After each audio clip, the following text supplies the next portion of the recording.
సృష్టిలో స్వయంభూమను అనేక క్షీరసాగలను ఇచ్చాడు. కర్దమ ప్రజాపతితో దేవహూతి అద్భుతమైనటువంటి కామభోగములని అనుభవిస్తూ ఉన్నదట.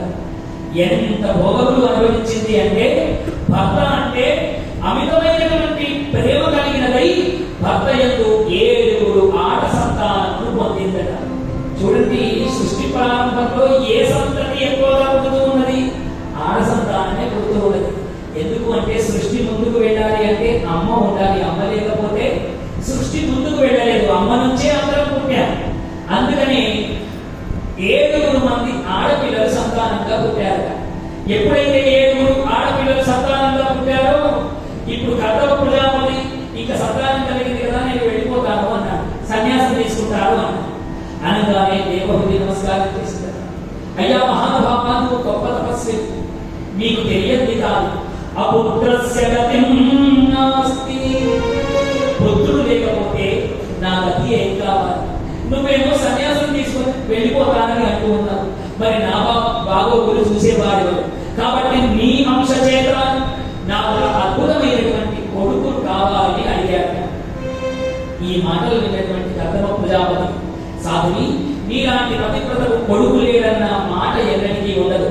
తప్పకుండా నీకు పుత్రుడు సంతానంగా కలుగుతాడు.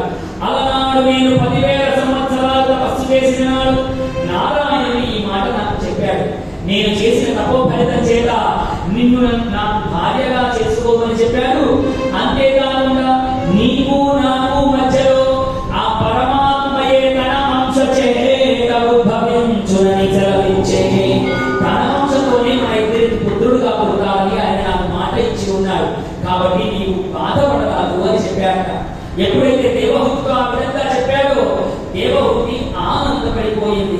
ఆనందపడిపోయి మళ్ళీ కర్దమ ప్రజాపతితో అనేకములైనటువంటి భోగములను అనుభవించిందట. అద్భుతమైనటువంటి ఆ కర్దమ ప్రజాపతితో అనుభవించినటువంటి ఆ సుఖములకు క్షణముల యుగముగా కలుస్తూ ఉన్నదట. ఎంత ఆనందపడాలో, భర్తతో ఎంత సుఖించాలో, భర్తతో ఎంత రమించాలో అంతా పని చేస్తూ ఉన్నదట. దేవహూతి ఆనందపడిపోతూ ఉన్నదట. సృష్టి ధర్మాన్ని ముందుకు నడిపిస్తూ ఉన్నదట. బ్రహ్మదేవుడు తెలుసుకున్నాడు ఈ విషయం. తెలుసుకొని నా మాట ప్రకారం కర్దమ ప్రజాపతి అద్భుతంగా ఆడపిల్లలను సంతానంగా పొందాడు అని కర్దమ ప్రజాపతి దగ్గరికి వచ్చి బ్రహ్మమానస పుత్రులైన 7 ఋషులను 7 ఋషులను వెంటబెట్టుకుని వచ్చాక, అయ్యా కర్దమ ప్రజాపతి, మీ 7 ఆడపిల్లల్ని ఈ 7 సప్తఋషులకిచ్చి వివాహం చేయవయ్యా అన్నాడు. ఇప్పుడు ఆ 7 పిల్లల్ని 7 సప్తఋషులకిచ్చి వివాహం చేశారు. ఈ సప్తఋషులు మళ్ళీ సంతానం పొందారు. అట్లా మానవ జాతంతా లోకంలో పరిధమిలింది. ఒకదాని వెంట ఒకటి, ఒకదాని వెంట ఒకటి, ఒకదాని వెంట ఒకటి, ఇట్లా మానవ సంతతి అంతా లోకంలో పరిధమిలింది. అందుకనే మీది ఏ గోత్రం అండి అంటే మాది వశిష్ఠ గోత్రం అండి, మాది కాశ్యప గోత్రం అండి, ఋషుల గోత్రాలే చెప్తాం. ఎందుకంటే మనమంతా ఋషి సంతానంగా ఈ లోకంలో వచ్చాం కాబట్టి అలా లోకంలో మానవ జాతి అంతా పరిఢమిల్లిపోతూ ఉన్నది. ఇలా కాలం గడుస్తూ